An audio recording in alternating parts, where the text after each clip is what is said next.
¿Qué tal? Les saluda Nicole Suárez y estas son las noticias de Mediodía en Digital. Noticias Telemundo Digital.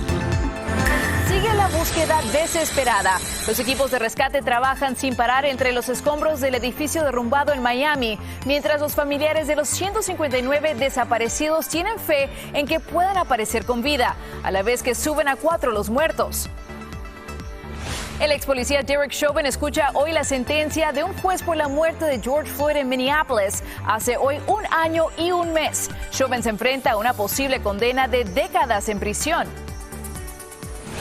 Kamala Harris viaja por primera vez a la frontera como vicepresidenta después de recibir críticas por su gestión de la crisis migratoria. Una visita que levanta expectativas para controlar el flujo constante de indocumentados. Ya ha pasado más de un día desde que un edificio residencial se derrumbara en Surfside, cerca de Miami Beach, en Florida, y la cifra de fallecidos sube ahora a 4. Pero podría ir aumentando porque las autoridades locales calculan que hay 159 personas desaparecidas que podrían estar enterradas en los escombros. Por eso los equipos de rescate, con un centenar de especialistas, trabajan ahora sin descanso, buscando a posibles sobrevivientes. Han estado concentrando los esfuerzos en la zona del estacionamiento, que más bien parece ahora un sótano por lo que le ha caído encima. Desde ahí se mueven hacia el interior del edificio a través de espacios vacíos buscando víctimas. Mientras tanto, el presidente Joe Biden aprobó una declaración de emergencia autorizando al Departamento de Seguridad Nacional y a la Agencia Federal para el Manejo de Emergencias, también conocido como FEMA, a que proporcionen asistencia adecuada en coordinación con el estado de Florida. Y vamos ahora con nuestra cobertura en equipo de este suceso tan triste, empezando con Aranza Loizaga, presentadora de Hoy Día, que está precisamente en Surfside, cerca de donde cayó el edificio Champlain Towers. Buenas tardes, Aranza. Cuéntanos qué ambiente se respira ahí en este momento. Nicole, muy buenas tardes a ti y a toda la gente que está sintonizando Telemundo para informarse sobre esta tragedia. En efecto, estamos a una cuadra de lo que es el epicentro del derrumbe, una de las tragedias más grandes que ha visto el sur de Florida. Una escena sumamente activa, Nicole, desde muy tempranas horas de la mañana. Podemos ver a los rescatistas que continúan trayendo diferente maquinaria. Traen tipos RVs para poder estar por encima de los escombros. Hemos visto que han bajado generadores, gente del Task Force 2, que es un cuerpo de rescate un poco más especializado en la remoción de escombros. Los vemos con cascos, los vemos muy activos. Obviamente la maquinaria pesada está removiendo grandes varillas metálicas y pedazos gigantescos de cemento que quedaron colgados de los balcones.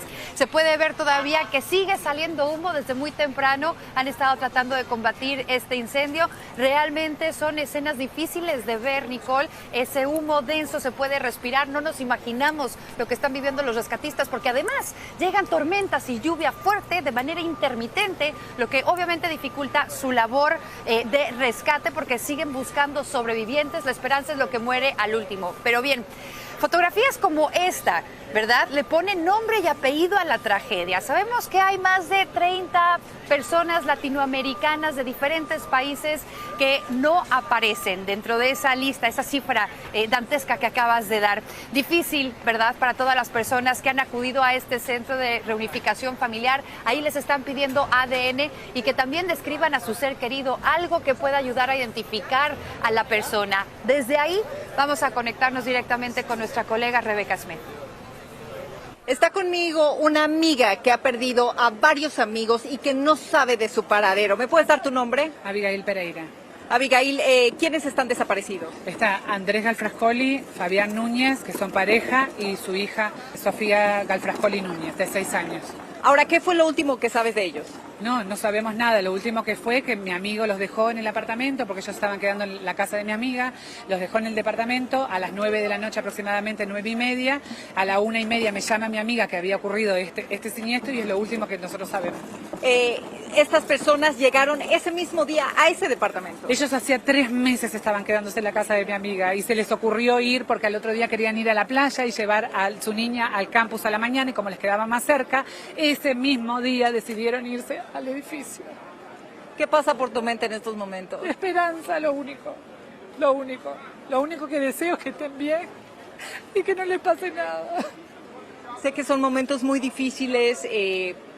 ¿Qué qué te dicen las autoridades? ¿Te han dicho algo? Nada, y este es el reclamo, que por eso salimos a hablar. Yo ayer no hablé, me habían pedido que hablara, que diera un testimonio. Por favor, en las autoridades vino Ron DeSantis, vino Marco Rubio. Nos dicen que lo único que nos dio esperanza es que hay unas especies de microcápsulas en donde podía haber algunas personas o algo, que es la esperanza que nos dieron. Pero el teléfono donde nos dicen que nos van a dar información, la información es que no hay información. Y acá hay gente, ya se está caldeando el ambiente, las personas ya no están teniendo la misma paciencia, la gente que se encuentra adentro ya no está teniendo la misma serenidad que tenemos, porque necesitamos respuestas. Hay gente que sacaron y no se la identifican para que nosotros podamos saber si estamos o no de acuerdo con eso. Y les han dicho cuántas horas, y sé que es una pregunta difícil, ¿cuántas horas se espera que alguien pueda permanecer con vida en ese edificio? No nos han dicho eso, no nos han dicho eso. Tenemos la esperanza de que estén bien. Nosotros nos toca mandar la información a Argentina porque sus familiares directos están en Argentina. Hemos pedido muestra de ADN para que nos manden para aquí. Y nada, nos queda nada más que esperar. Lo único que nos queda es esperar. Te agradezco tu tiempo.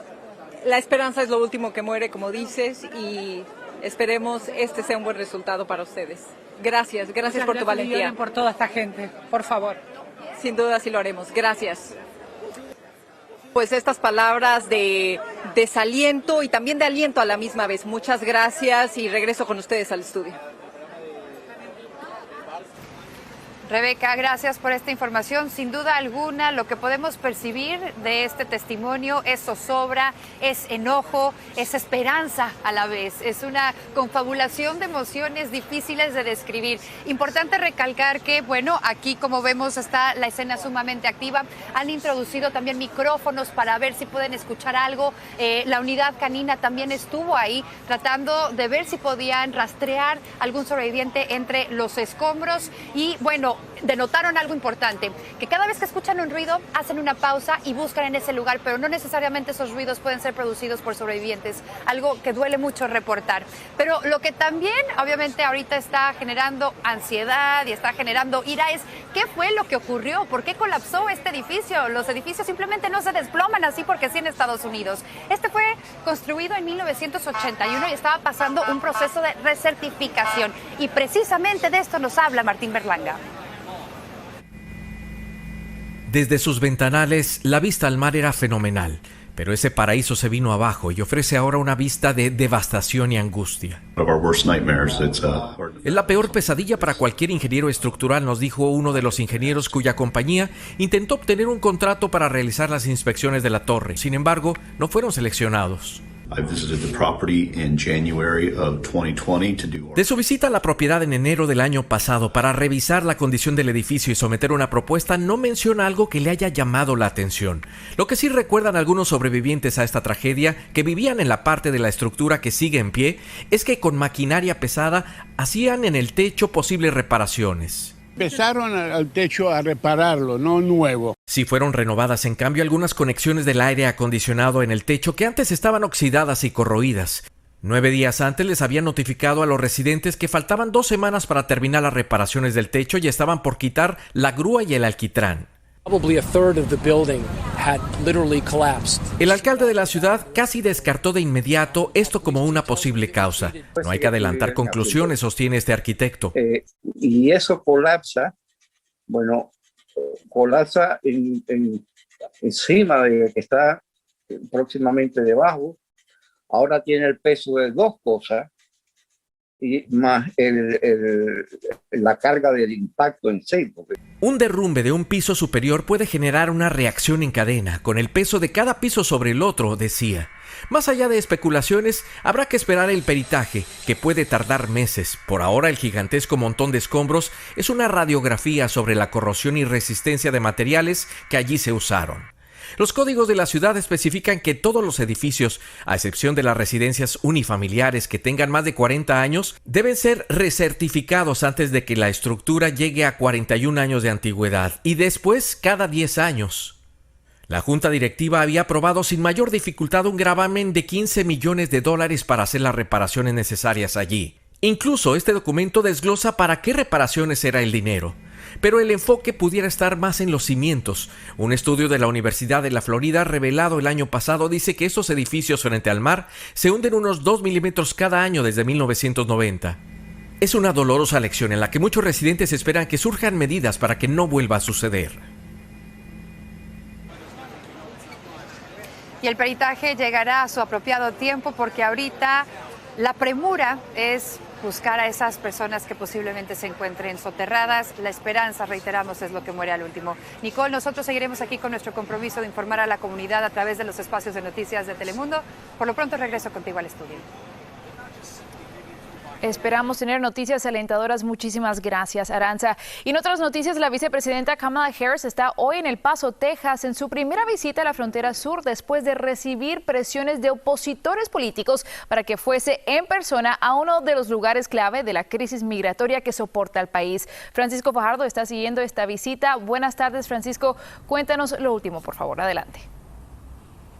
¿Qué tal? Muy buenas tardes. Así es, bastante expectativa por la visita de la vicepresidenta Kamala Harris finalmente a la frontera entre México y Estados Unidos. La vicepresidenta llegó muy temprano, pasadas las 8 de la mañana, hora local de aquí del Paso, y aunque en su agenda no se estipulaba una visita directa a la zona del muro fronterizo, sí llegó al centro de procesamiento de la patrulla fronteriza, donde recibió un informe directo de lo que está sucediendo ahí, y su equipo prometió que escucharía directamente de familias migrantes que han llegado hasta este punto. Sí llega en medio de críticas, de fuertes presiones, principalmente de republicanos, quienes aseguran que es una casualidad que la vicepresidenta haya llegado apenas días antes de la visita del expresidente Trump también al estado de Texas, quien recorrerá la zona del Valle del Río Grande junto al gobernador Abbott.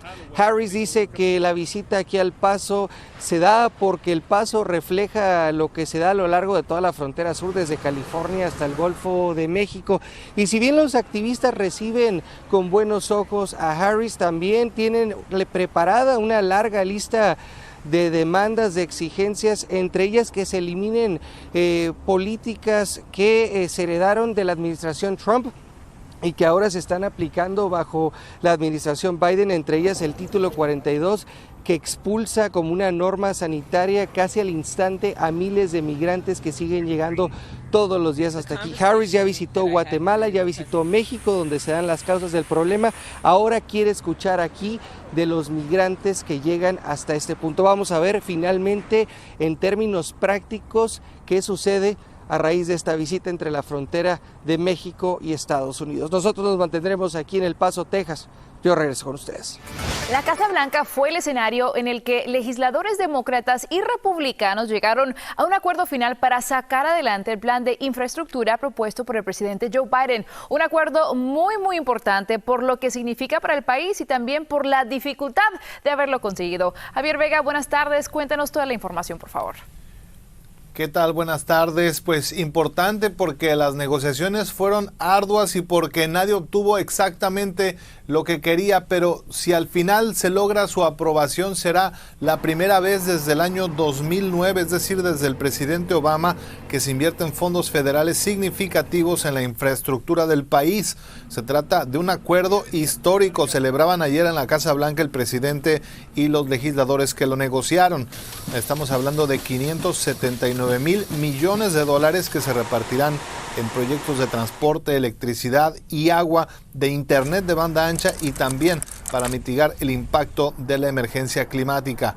Ahora, el presidente fue claro, esta ley debe ir aprobada en paquete con su otra propuesta, la del Plan de Familias Americanas, que por ejemplo incluye preescolar universal y community college gratuito.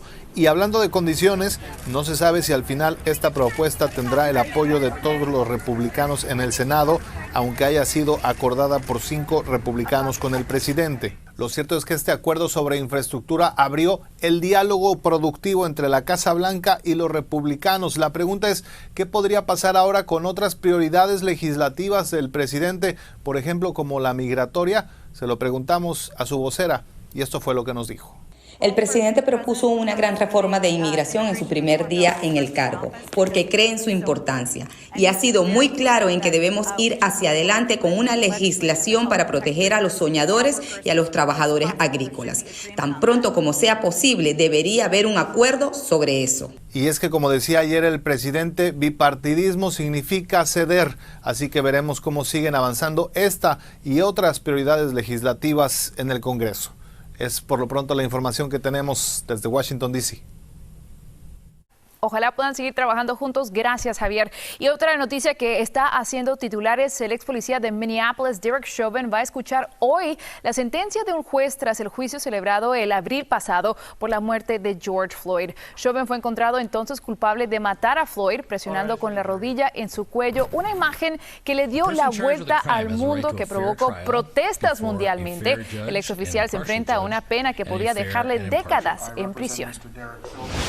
Síganos en nuestras redes sociales para más noticias y visite noticiastelemundo.com.